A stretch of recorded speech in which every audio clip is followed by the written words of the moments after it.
Hello everyone, আজকে আমাদের রাজস্থান সিরিজের 3 নম্বর ব্লগটা তোমাদের সাথে শেয়ার করছি। আশা করছি তোমাদের ভালো লাগবে। আজকে আমরা সকাল সকাল জয়পুর থেকে চলে এসেছি পুষ্করে, বাট রাস্তায় আমাদের অনেক লেট হয়ে গেছে। আমরা বেরিয়েছিলাম সকালবেলা, বাট এখানে একটা ইনসিডেন্ট হয়েছিল, তোমরা অনেকেই হয়তো জানবে।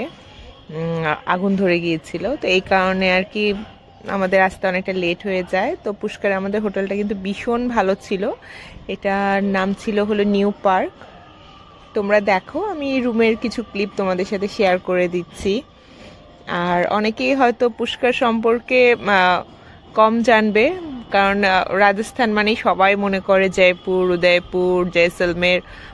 বাট পুষ্করে কিন্তু একমাত্র ব্রহ্মা টেম্পল যেটা, সেটা কিন্তু পুষ্করে।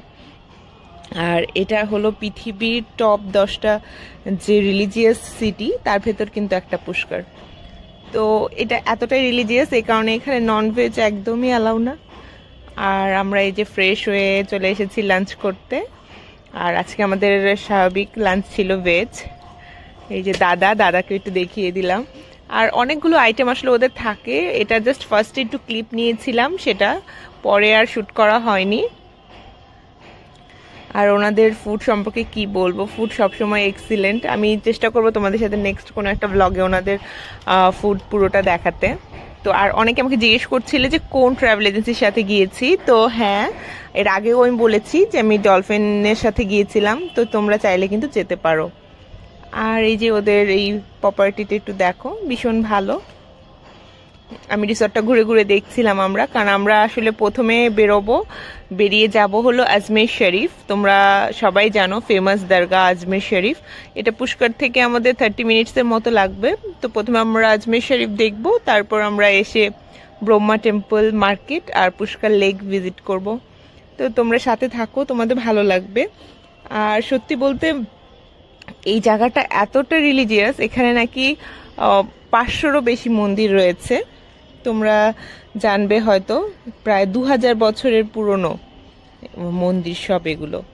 আর যে ব্রহ্মা টেম্পল, এখানে ব্রহ্মা টেম্পল ছাড়াও কিন্তু ব্রহ্মার যে দুজন ওয়াইফ ছিলেন, সাবিত্রী আর গায়ত্রী দেবী, ওনাদেরও কিন্তু অনেক বড় বড় টেম্পল আছে দুটো হিলে। তো আমরা তো আসলে আমাদের একদিনের ট্যুর, তো এই কারণে ওই টেম্পলগুলোতে আমাদের যাওয়া হয়নি। তো আমরা শুধু ব্রহ্মা টেম্পলটাই দেখবো, আর তার আগে আমরা যাব হলো আজমের শরীফ। আর এই যে দেখো, আমরা যে হোটেলটাতে ছিলাম, ওদের রিসেপশনটা অনেক সুন্দর, একটু অন্যভাবে ছিল। এখানে সব যত ক্রিকেট, তারপর ফুটবল, মানে স্পোর্টসের যে আর কি স্পোর্টস ম্যান যারা আর কি ফেমাস, তাদের ছবি দিয়ে আর কি এখানে সাজানো ছিল। তো আমার কাছে একটু ইউনিক লেগেছে, এই জন্য একটু ক্লিপ নিলাম। আর আমরা বেরিয়ে যাব এখন আজমের শরীফের জন্য। তো তোমরা আজমের শরীফ তো জানো, এটা খাজা মঈনুদ্দিন চিশতি যিনি, তো ওনারই আর কি মাজার এখানে। উনি বেসিক্যালি থাকতেন দিল্লিতে। আর দিল্লি থেকে উনি ওনার যখন 52 বছর বয়স, তখন উনি আজমেরে চলে আসেন। আর আজমেরে আসার পর উনি এখানেই থাকতেন এবং ইসলাম ধর্ম প্রচার করতেন, এবং এখানকার মানুষ ওনাকে প্রচুর প্রচুর পছন্দ করতে ভালোবাসতো, যার কারণে ওনার একটা নামও দিয়েছিল এরা, খাজা গরিব নওয়াজ। আর এই যে দেখতে পাচ্ছ, আমরা বেরিয়ে পড়েছি। এটা আন্না সাগর লেক, এইটার পারেই কিন্তু আজমের শরীফ। অনেক সেলিব্রিটিরা তোমরা দেখবে যে যারা আর কি মুভি রিলিজ হচ্ছে বা এটা ওটা টাইমে কিন্তু সারাক্ষণ এটা নিউজে থাকেই। আর এখানে অনেক সুন্দর সুন্দর পার্কও আছে, আমরা যেতে যেতে রাস্তায় দেখছিলাম। আর খাজা মঈনুদ্দিন চিশতি, যিনি ওনার লাইফের শেষ দিন পর্যন্ত এখানেই ছিল, এবং তারপরে এটা আজমের শরীফ যিনি আর কি বানিয়েছিলেন সুলতান গিয়াসউদ্দিন খিলজি, এটা 1465-এ। আর তারপরে যখন মুঘল সাম্রাজ্য হয়, তখন আর কি বাদশাহ যে ছিলেন হুমায়ুন, শাহজাহান, ওনারা আসলে এই আজমের শরীফকে অনেক বেশি প্রমোট করেছিলেন। আর একটা কথা তোমাদের বলে দিই, এখানে কিন্তু আমি মোবাইল নিয়ে যাইনি, যার কারণে আমি ভেতরের কোনো ক্লিপই তোমাদের সাথে শেয়ার করতে পারবো না। আর এখানে প্রচুর প্রচুর চোর, ইভেন ছিনতাইকারী বলতে পারো। আমাদের সামনে আমাদের তো আগের থেকেই বলে দিয়েছিল যে কোনো মোবাইল বা গোল্ড কিছু ক্যারি না করতে, এই জন্য আমরা নিয়ে যাইনি। জাস্ট একজন নিয়ে গেছিল কিছু ক্লিপ রাখার জন্য। বাট আমাদের চোখের সামনে একজনের মালা, গলায় যে থাকে গোল্ডের চেন, ওটা প্লাস হাতে পার্স ছিল, টান দিয়ে নিয়ে চলে গেছে। তো তো আমি তোমাদের বলবো তোমরা যারা আজমের শরীফ যাবে ঘুরতে তোমরা কিন্তু এটা একটু মাথায় রেখো যে কোনো এক্সপেন্সিভ কিছু নেবে না। এই তো তারপর আমরা ওখান থেকে বেরিয়ে চলে এসেছি পুষ্করে এসে আমরা এই পুরোটা মার্কেট ঘুরতে ঘুরতে আমরা যাব ব্রহ্মা টেম্পলের দিকে, কারণ এখানে তো কোনো কিছু অ্যালাউ নেই, এভাবে হেঁটে যেতে হবে। একটা জায়গা পর্যন্ত তুমি অটো নিয়ে যেতে পারবে, তারপর তোমাকে হাঁটতেই হবে। আর এখানে তো দেখতেই পাচ্ছ প্রচুর এই টাইপের তোমরা রুম ডেকোরের জন্য নিতে পারো। ইভেন মুভিতে যত ফাইটিং সিন থাকে এগুলোর জন্য নাকি এখান থেকেই আর কি কেনা হয়।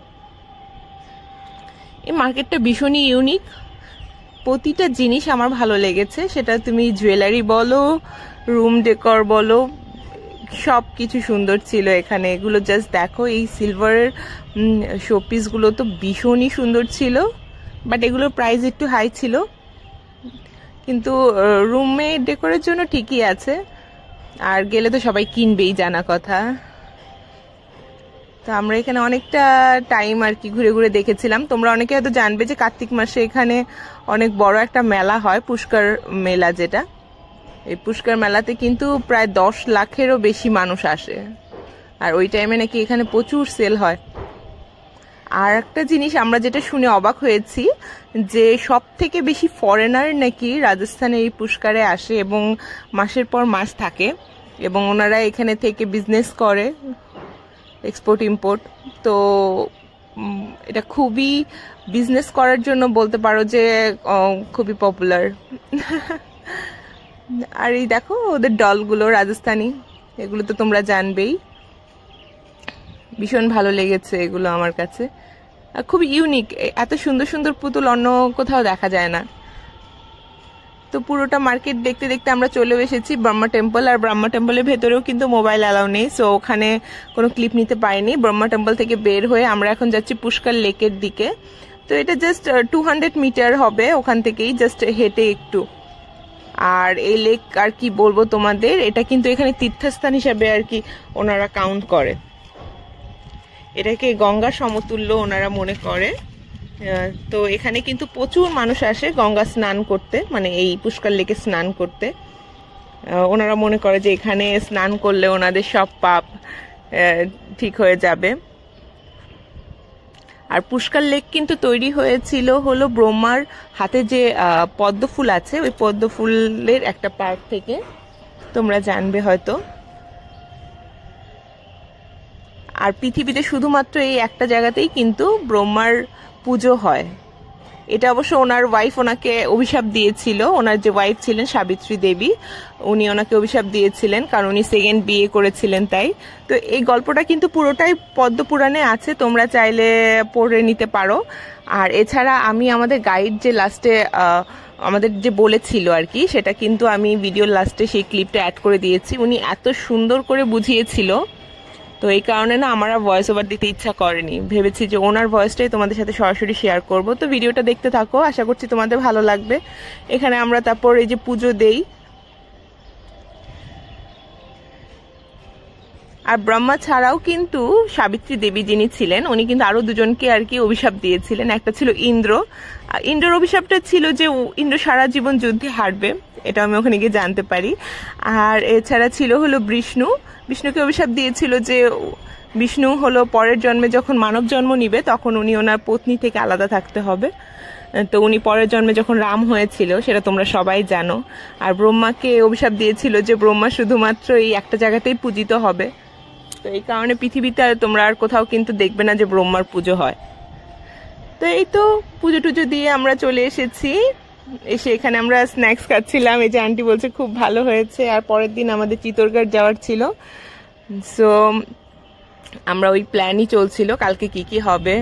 আর আজমের শরীফের কিছু ক্লিপ যেগুলো পেয়েছিলাম, এই একটা দিদি আমাদের সাথে শুধু মোবাইল ক্যারি করেছিল, তো ওর কাছ থেকে নিয়ে দিলাম। তো এখানে কিন্তু আমরা আজমের শরীফে চাদরও চড়িয়েছিলাম।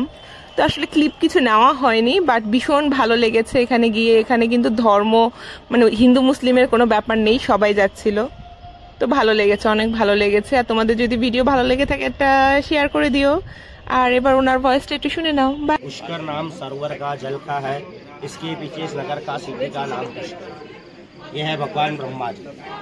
ये विष्णु भगवान के पास जाके विष्णु भगवान को प्रार्थना करते हैं कि मेरा भी कोई मृत्यु धाम पे मंदिर मूर्ति बनना चाहिए। तो विष्णु भगवान की नाभि में से कमल का फूल निकलता है।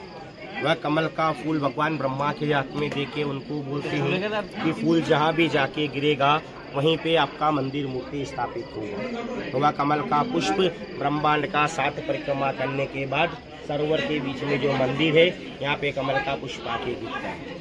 गिरने से 7 पाताल छेदन होके जल का उत्पत्ति होता है और ये पुष्कर सरोवर होता है। पुष्प यहाँ पुष्प यानी फूल का, कर यानी ब्रह्मा जी के हाथ का, इन दोनों को संस्कृत में जोड़ने पे पुष्कर नाम सरोवर का हुआ।